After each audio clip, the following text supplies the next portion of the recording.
एक गांव में प्रेम, रवि और विनोद नाम के 3 दोस्त रहा करते थे। उन तीनों के कोई माता पिता नहीं थे, लेकिन वह भाई जैसे रहा करते थे। वह सारा दिन ईमानदार से काम करते और शाम को मिलजुल कर खाना बनाते और खाना खाते और ऐसे ही अपना जीवन जीते। उनकी ईमानदारी पूरे गांव में प्रचलित थी। एक दिन गांव में लोग उन्हें देखकर कहते हैं, वो भाई वो दोस्ती हो तो ऐसी, तीनों की तीनों अलग माँ बाप के हैं पर रहते सगे भाई से भी ज्यादा अच्छी तरह से है। इनकी मिसाल तो सारा गांव देता है। इतने साल हो गए हैं गांव में रहते हुए, आज तक इन्होंने कोई गलत काम नहीं किया। वाकई में ये बहुत ही अच्छे आदमी है। का तो तुम सही ही रहे हो। इन लोगों ने इतने सालों में यह तक महसूस नहीं होने दिया कि यह कभी लड़ाई भी है।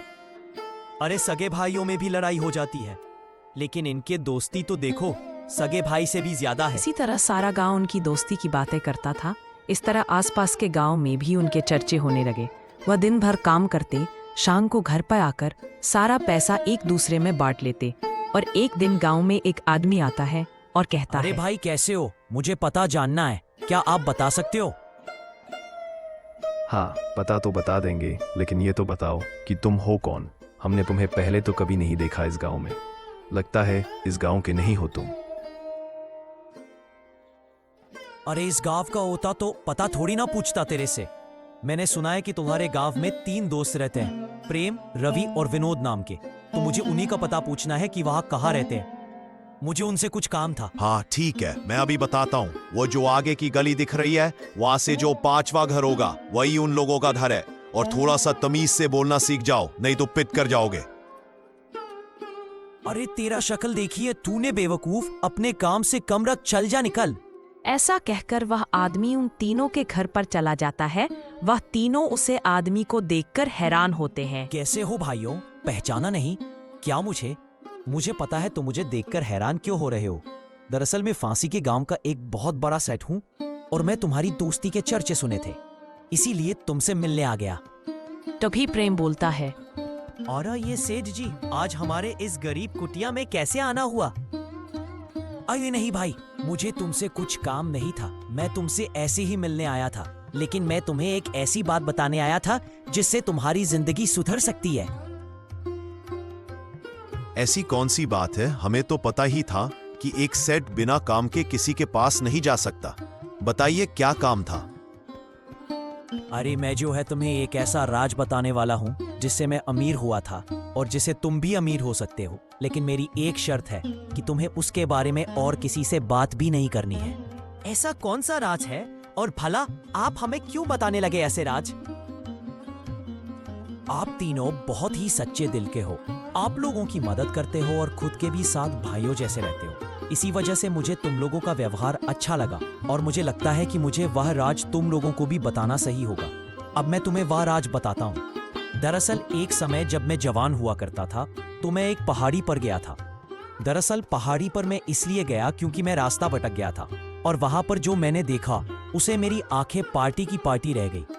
वहां पर अज्ञात सोना रखा हुआ था। मैं वहां से इतना सोना ला चुका हूँ, फिर भी वहां पर कुछ भी फर्क नहीं पड़ा। वहां पर इतना सोना है, मैं जब भी चाहता हूँ वहां से लेकर आ जाता हूँ। अब मैं बूढ़ा हो चुका हूँ और मुझे और धन की आवश्यकता नहीं रही, इसीलिए मैं वह राज तुम लोगों को बताने आया हूँ। लेकिन एक शर्त है, अगर तुम लोग किसी को भी उसके बारे में नहीं बताओगे तो मैं वह सारा रास्ता भी तुम लोगों को बता दूंगा।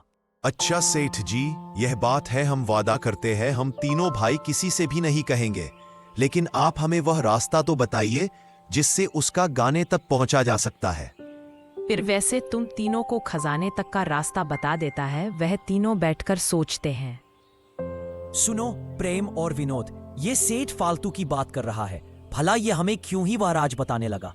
मुझे लगता है यह हमें किसी बड़ी मुसीबत में फंसाना चाहता है।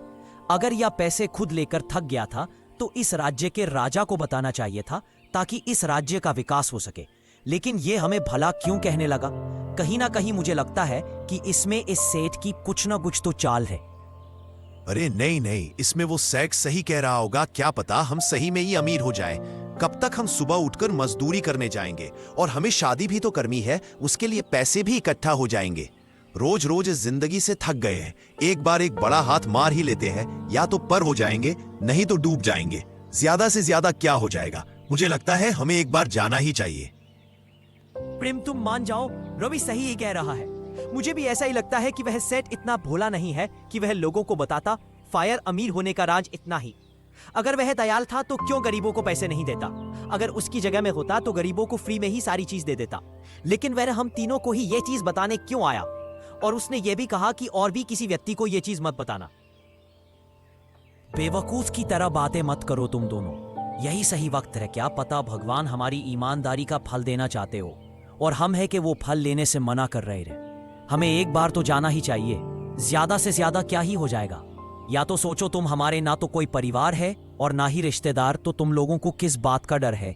इतने वर्षों तक हम गरीब रहकर क्या ही काम पे, एक बार हमें सिर्फ जाकर ही तो आना है, उसमें क्या हो जाएगा? अब तुम इतना जिद कर ही रहे हो तो कोई बात नहीं है, एक बार चल ही लेते हैं। क्या ही हो जाएगा, अगर मौत आएगी तो भी स्वीकार है। लेकिन तुम अभिजीत करना बंद कर दो, हम चल जाएंगे कल। अब तुम आराम से खाना बना और फिर हम खाना बनाकर सो जाते हैं। फिर कल हमें जल्दी निकलना भी है। अरे रवि भाई, तुम भी इसके साथ साथ बोलने लग गए। मान जाओ, मुझे तो सही नहीं लग रहा है कि वहां सेठ हमें कुछ कर ना दे। तुम मान जाओ, मुझे तुम्हारी बात नहीं माननी है। तुम लोगों को मैं कहीं भी नहीं जाने दूंगा। फिर प्रेम और रवि विनोद को मन ही लेते हैं साथ चलने के लिए। लेकर प्रेम के मन में पता नहीं क्या ही चल रहा था। वह बाहर आकर सोचता है, अरे अब इन गधों को तो साथ में रख लिया है, लेकिन मैं नहीं चाहता कि उसे खजाने के 3 हिस्से हों। मुझे इन दोनों को पहले ही ठिकाने लगाना होगा। अगर मैं इन दोनों को खाने के अंदर जहर डालकर खिला दूं, तो क्या होगा? ये यहीं पर खत्म हो जाएंगे और कह दूंगा कि मेरा तो पेट दर्द हो रहा है, मैं खाना नहीं खाऊंगा और उन्हें दोनों को खाना खिला दूंगा। हाँ, यही अच्छा रहेगा। अगर उन्हें बाहर की सेरी खाने के दास देखने के बाद में मैं आसानी से वह सारे खजाने पर कब्जा कर सकता हूं। साइलेंस। अरे भाई प्रेम, हम दोनों तो पास ही में हमारे शर्मा जी की शादी थी ना, वहां पर खाना खाकर आ गए। तुम नहीं गए क्या? हमने तुम्हें बहुत ढूंढा, लेकिन तुम पता नहीं किधर थे, इसलिए हम दोनों ही खाना खाकर वापस आ गए। अरे भैया, मैं तो तुम दोनों के लिए खाना बना रहा था। अब खाना तो सारा ही व्यर्थ हो गया है और मैं थोड़ी समय पहले बाहर टहलने गया था, इस वजह से आपको नहीं दिखा होगा। चलो ठीक है, कोई बात नहीं, अब हम सो जाते हैं। फिर प्रेम का वह जहरीला खाना वह नहीं खाते और सुबह होते ही वह तीनों उसे खजाने को ढूंढने के लिए निकल जाते हैं। थोड़े ही आगे जाने के बाद प्रेम कहता है, अरे भाइयों, मुझे बहुत ही प्यास लगी है, मुझे पानी पिला दो, नहीं तो मेरा गला सूख जाएगा। अब मुझे और नहीं चला जा रहा है, कितनी धूप पड़ रही है और कब से हम चल रहे हैं। थोड़ा सा पानी लेकर आ जाओ विनोद। हाँ भाई, मैं अभी जाता हूँ और पास में जाकर कहीं पर पानी है तो पानी लेकर आता हूँ। ठीक है भाई, तुम जल्दी जाओ, अभी यहाँ पर पड़े मत रहो, वरना मैं यहीं पर मर जाऊंगा। विनोद पानी देने के लिए चला जाता है और प्रेम खड़ा होकर रवि से कहता है, देव भाई रवि, अब सोने के बारे में हमें पता चल गया है। खजाना कहाँ पर है पता चल गया है और वो सारा खजाना हम लेकर भी आ जाएंगे। लेकिन सबसे बड़ी दिक्कत हमें आज खत्म करनी होगी। या जो विनोद है, ये हमारी सबसे बड़ी दिक्कत है।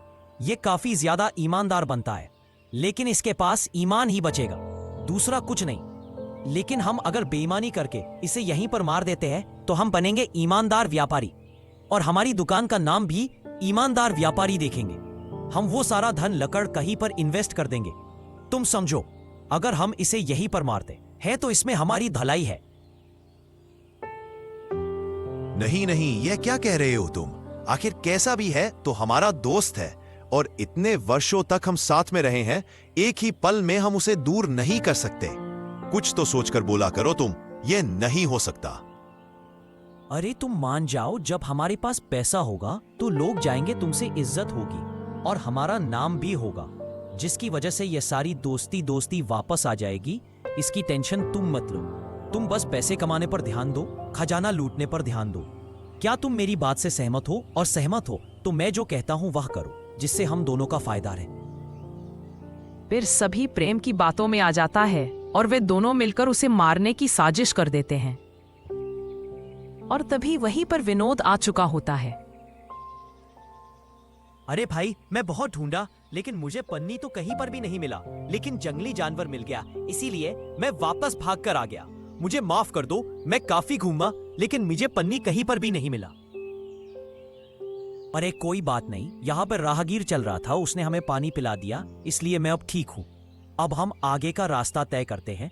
जल्दी चलते हैं, नहीं तो शाम हो जाएगी और आगे भी जंगल है तो हमें डर और लगेगा। हाँ, तुम सही कह रहे हो भाई। हमें आगे भी प्यास लगा सकती है, इसीलिए अभी हमें जल्दी जल्दी चलना चाहिए ताकि कोई आगे हमें रुकने का स्थान तो मिले। फिर वह तीनों आगे चल देते हैं। वह आगे जाते हैं और आगे एक जंगल होता है। रवि और प्रेम दोनों मिलकर विनोद को बेहोश कर देते हैं और वहां से आगे चल लेते हैं। उन्होंने यह इसलिए किया था ताकि उसे जंगल में जानवर उसे खा जाए। अरे भाई, प्रेम कहानी हमने विनोद को मारकर गलत तो नहीं किया? मुझे तो सही नहीं लग रहा है। कैसा भी था तो हमारा दोस्त था। धन दौलत तो आज है कल नहीं, इसमें क्या बात है? मुझे बहुत बुरा लग रहा है। तुम अपने लिए पूरा मत सोचो। वह गरीबी मर भी गया तो क्या हो गया? वैसे भी कौन सी जिंदगी का आनंद ले रहा था। और रही बात हमारी, तो हमने उसे मार तो है नहीं, बेहोशी किया है। तुम अपने आप को इतना उदास मत करो। हमें आगे भी चलना है और जब हमारे पास धन होगा तो दोस्तों की कोई कमी नहीं होगी। हाँ, तुम कहे तो सही ही रहे हो। वैसे भी वह जिंदगी का क्या ही मनाना दे रहा था। ऐसे ही सारा दिन मजदूरी करता और भटकता रहता था। चलो कोई बात नहीं, अब आगे चलते हैं हम। आगे चलते चलते प्रेम के मन में यह सवाल आता है, मैं विनोद को तो रास्ते से हटा दिया। अब मेरा एकमात्र कंपटीशन सिर्फ इस रवि से ही है। अब मुझे रवि को भी अपने रास्ते से हटाना होगा। यह अपने आप को गिल्टी फील कर रहा है और मुझे पता है कि कभी ना कभी तो इस ईमानदारी का कीड़ा कटेगा ही और उसे दिन मेरी खैर नहीं है। इसे अच्छा है कि मैं इसे अभी भी मार दूं और सारा खजाना अपने पास फिर रख। प्रेम ऐसा ही करता है। रवि को बात थोड़ी ही दूर जाने के बाद में पीछे से मारकर बेहोश कर देता है और वहां से चला जाता है। थोड़े से आगे जाने के बाद उसे वह खजाना भी मिल ही जाता है। लेकिन रवि जिंदा होता है। वह एक विद्या द्वारा होश में आ जाता है और वह होश में आते ही जल्दी जल्दी प्रेम के पीछे भागता है और वहीं पर विनोद का भी यही हाल होता है। विनोद एक गांव के आदमी को दिख जाता है और गांव वाला उसे विनोद को बचा लेता है। जंगली जानवरों से विनोद उसे आदमी से कहता है, धन्यवाद भाई, आपने मुझे नई जिंदगी दी और आपका जितना शुक्रिया अदा करूं उतना ही काम है। पता नहीं मैं कैसे वहां पर बेहोश हो गया था और जंगली जानवर मुझे गए ही लेते हैं अगर तुम मुझे नहीं बचते तो। अरे ये तो हमारा फर्ज था इंसानियत के नाते। लेकिन क्या तुम्हें बिल्कुल भी नहीं याद है कि वहां पर क्या हुआ था? तुम्हें किसने बेहोश किया था? अगर तुम बता सकते हो तो बताओ, हम उसे दंड जरूर दिलाएंगे। हमारे राजा बहुत ही दिल के अच्छे व्यक्ति हैं। वह हम सबको अपनी संतान मानते हैं। उनकी कोई संतान है नहीं, इसलिए अगर कोई दिक्कत हो तो बता देना, हम तुम्हें न्याय जरूर दिलाएंगे। नहीं भाई, कोई बात नहीं है। पता नहीं किसने पीछे से मारा था और मैं बेहोश हो गया, लेकिन मैंने उसका चेहरा देखा नहीं, इस वजह से मैं कुछ बात नहीं सकता। आपने मुझे बचा दिया, यही बहुत काफी है मेरे लिए। अब मैं चलता हूँ, मुझे थोड़ा सा काम है आगे। वहीं पर रवि आगे चलता है और रवि को आगे चलने पर एक व्यक्ति दिखता है जो जमीन पर लेटा लेटा अपनी मांग रहा था और वह रवि से भी कहता है, अरे बेटा, कौन हो तुम? मुझे बहुत प्यास लगी है, मैं चल नहीं सकता, मेरी उम्र हो चुकी है। अगर तुम मुझे पानी पिला दोगे तो तुम्हारा बहुत उपकार होगा। मेरे ऊपर कृपया मुझे थोड़ा सा पानी पिला दो। मेरा प्यार से गला सूखा जा रहा है और इस जंगल में दूसरा कोई व्यक्ति भी नहीं है। तुम आए हो, तुम मुझे पानी पिला दो, तुम्हारा भगवान भला करेगा। अरे बूढ़े तो क्यों मेरे रास्ते में आ रहा है? और मैं किसी अच्छे काम से जा रहा था, तुम मुझे पीछे से क्यों आवाज लग रहा है? तुझे समझ में नहीं आता है क्या कि किसी को पीछे से आवाज नहीं लगानी चाहिए? और भगवान तो हमारा भला कर ही रहा है, इसीलिए मैं धागा जा रहा हूं। तुम मुझे आशीर्वाद से भला कर सकता है तो तू ऐसा कर, तू खुद ही भगवान से कह दे, वही तुम्हें पानी पिला देंगे। और फिर पीछे से आवाज लगे तो मार मार के तेरी हड्डियां तोड़ दूंगा। प्यार से तो तुम कभी मरेगा, लेकिन मैं तुझे अभी इसी वक्त मार दूंगा। वह बूढ़ा बहुत आवाज लगता है लेकिन रवि उसकी एक भी नहीं सुनता है। रवि आगे चल जाता है। आगे चलने पर थोड़ी ही देर में उसे एक और आदमी दिखता है जो बेटा होता है और उसकी आंखों में से आंसू आ रहे होते हैं। वह आदमी भी रवि से कहता है, अरे भाई, कौन हो तुम? मेरी मदद कर दो। मैं यहाँ पर मेरी गाय ढूंढने आया था, लेकिन एक सांड ने मुझे मारा और मेरी रीढ़ की हड्डी टूट गई है। मैं खड़ा नहीं हो पा रहा हूँ। मेरी मदद कर दो, मुझे घर तक छोड़कर आ जाओ। तुम्हारा भगवान भला करेगा। मेरी मदद कर दो, मैं कब से दर्द में कर रहा हूं। अरे तुझे चाहे किसी ने भी मार हो, लेकिन तुम मेरे सर पर क्यों नाच रहा है? एक तो पता नहीं ये कैसा जंगल है, हर दूसरे मोड़ पर कोई ना कोई व्यक्ति लेता है और कह रहा है मेरी मदद कर दो, मेरी मदद कर दो। अगर मैं तुम्हारी मदद करने में लग रहा तो मैं खजाने से पीछे रह जाऊंगा। तुम बेवकूफों की तरह मुझे आवाज लगाना बंद कर दो। अगर तुझे घर में ही जाया जा रहा है तो कोई बात नहीं, तू यहीं पर बैठा रहे, लेकिन मुझसे बात मत कर। सिरनवी वहां से चला जाता है। आगे जाकर वह देखता है कि प्रेम व खजाना के पास ही खड़ा होता है और रवि प्रेम के पास जाता है और उसे कहता है, वह प्रेम, वह तूने तेरी औकात दिखा ही दी। तूने साबित कर दिया कि पैसों के आगे कोई रिश्ता नहीं होता, लेकिन यह तूने अच्छा नहीं किया। मेरी जान लेने की कोशिश ये मैंने तुझसे कभी एक्सपेक्ट नहीं किया था, लेकिन अब तू भी नहीं बचेगा। वह बात भी कौन कर रहा है? तुम तो वही है ना जिसने मेरे साथ मिलकर विनोद की पीट पीट कर हत्या करने की कोशिश की थी, और जब बेहोश हो गया तो उसे जानवरों को खाने के लिए छोड़कर आ गया। तो मैं क्यों भला तुमसे हमदर्दी बताने लगा? जैसा वह था वैसे भी तुम हो। तुम्हें यह पता नहीं लगा इसमें मैं क्या करूं? अगर मैं उसे पैसे के लिए हटा सकता हूं अपने रास्ते से, तो तुझे भी तो हटा सकता हूं। तभी वहां पर 24 दरबारी आ जाते हैं और उन दोनों को पकड़ लेते हैं। लेकिन विनोद धीरे धीरे चल कर आता है। उसे वह व्यक्ति मिलता है जो लेटा हुआ था। वह व्यक्ति विनोद से भी पानी मांगता है और विनोद उसे पानी पिला देता है। थोड़ा आगे जाने के बाद फिर वह विनोद को दूसरा आदमी मिलता है। वह भी विनोद से कहता है, अरे भाई मेरी मदद कर दो, अब तुम मेरी मदद कर दो। मैं सुबह से यहाँ पर बैठा हूँ, मेरी हड्डी टूट गई है। मैं अपनी गाय को लेने आया था, लेकिन यहाँ पर एक सांड ने मेरी हड्डी तोड़ दी, लेकिन अभी तक मुझे लगता है कि मैं जी सकता हूँ।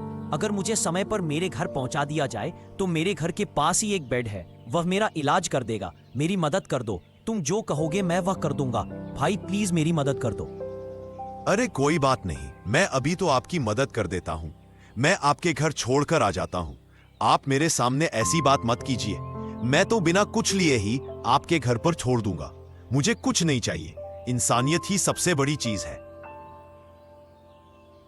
फिर विनोद उसे व्यक्ति को उसके घर पर छोड़कर आ जाता है और वह व्यक्ति विनोद से कहता है, वाकई में भाई तुम दिल के बहुत ही अच्छे व्यक्ति हो। एक दिन तुम बहुत बड़े व्यक्ति बनोगे, यह मेरा वचन है। और मैं तुम्हें ऐसी दुआ देता हूँ कि तुम हर दिन अच्छे से जियो और तुम्हारी उम्र लंबी हो।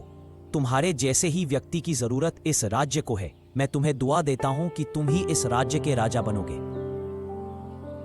अरे बस बस बाबा जी, अब इतना भी मजाक मत कीजिए, ठीक है? मैं अब चलता हूँ, मुझे थोड़ा सा काम है, फिर कभी रास्ते में चलते मिलेंगे। विनोद वहां पर चला जाता है जहां पर वह खजाना होता है। विनोद उसका जाने को देखकर ललचाहित नहीं होता है। वह एक ही जगह पर खड़ा देख रहा होता है। तभी वहां पर एक राजा आता है और वह विनोद से कहता है, वाकई में जिस व्यक्ति की मुझे तलाश थी वह व्यक्ति मुझे मिल ही गया। तुम बहुत ही अच्छे आदमी हो। तुम्हारे अंदर इंसानियत कूट कूट कर भरी हुई है। तुम ईमानदार भी हो, तुम दरिया दिल भी हो, और तुम्हारे अंदर लालच भी नहीं है। अरे ये सब तो ठीक है, लेकिन तुम हो कौन? मैं तुम्हें पहचाना नहीं। और मेरे दोस्त कहाँ पर हैं? वो यहीं पर तो आए थे ना। मैं इस राज्य का राजा हूं और तुम्हारे दोस्त अब कारागार में, क्योंकि उन्होंने तुम्हें मरने की कोशिश की थी। रही बात मेरी, तो मैं वहां व्यक्ति हूं जो तुम्हें इसका जानने के बारे में बताने आया था। उसे समय में मेरा भेष बदल हुआ था और आज मेरा भेष बदल हुआ है, और यही मेरा सही रूप है। मैं इस राज्य के लिए कैसे व्यक्ति की तलाश कर रहा था जो ईमानदार हो और जिसके अंदर लालच ना हो, जो लोगों का दुख समझे। और तुम्हारे अंदर वह सारे गुण हैं। मैंने वह सब देखा था जब तुमने उन दोनों आदमियों की मदद की थी। वह दोनों आदमी मेरे ही दरबारी थे। उन्होंने मेरे ही कहने पर वह सब किया था, और अब मैंने मेरा फैसला ले लिया है। आज से तुम इस राज्य के अधिकारी बनोगे, क्योंकि मेरी कोई संतान है नहीं और मुझे इस राज्य को ऐसे ही किसी को शौक ना नहीं है।